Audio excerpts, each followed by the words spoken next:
చాకల ఐలమ్మ గారి జయంతి కాబట్టి పార్టీ కార్యాలయంలో హన్మకొండ పార్టీ కార్యాలయంలో ఉంటుంది, మీరు అందరూ కూడా హాజరు కావాలి.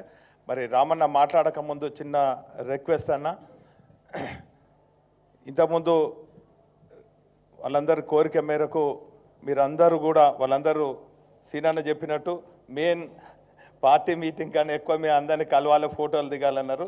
మీరు సూచనలు ఇచ్చిన తర్వాత అందరితో డివిజన్ల వారీగా 26 డివిజన్లు ఉన్నాయన్న, 5-5 నిమిషాలు మీకు చాలా ఇంకా సమావేశాలు ఇంకా చాలా మీటింగ్స్ ఉన్నాయి, అన్నను కూడా ఇబ్బంది పెట్టద్దు కాబట్టి కొంచెం సమయం మాకు కేటాయించాలని కోరుతూ, అదేవిధంగా ఇప్పుడు బై ఎలక్షన్లు కూడా వస్తాయి మన పక్క కాన్స్టిట్యున్సీలో.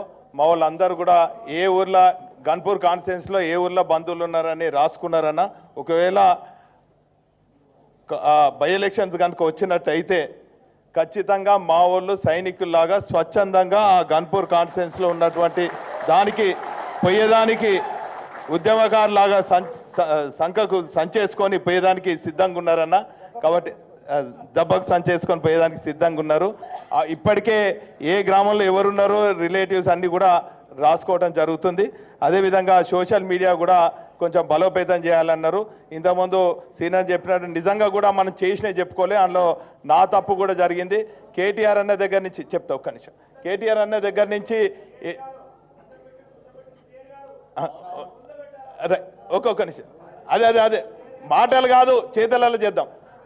రైట్ కూర్చో అన్న, కూర్చో. రైట్ అందరు ఆవేశంగా ఉన్నారు కాబట్టి నా రిక్వెస్ట్ అన్న, సోషల్ మీడియాను కూడా బలోపేతం చేయాలి. వాస్తవంగా నాకు దాని మీద నమ్మకం లేక నేను ఫెయిల్ అయినటువంటి విషయం.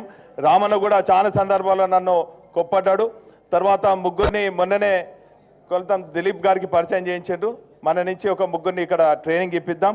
అదేవిధంగా మిగతా అన్ని పార్టీ బలోపేతం కోసం మీరు ఏ కార్యక్రమం ఇచ్చినా ఏ సూచనలు ఇచ్చినా ఖచ్చితంగా గులాబీ కుటుంబ సభ్యులుగా సైనికులుగా మేము పనిచేస్తామన్నటువంటి విషయాన్ని కూడా ఈ సందర్భంగా తెలియజేసుకుంటూ మనల్ని ఉద్దేశించి మాట్లాడాలని కోరుతున్నాం. ఆగండి.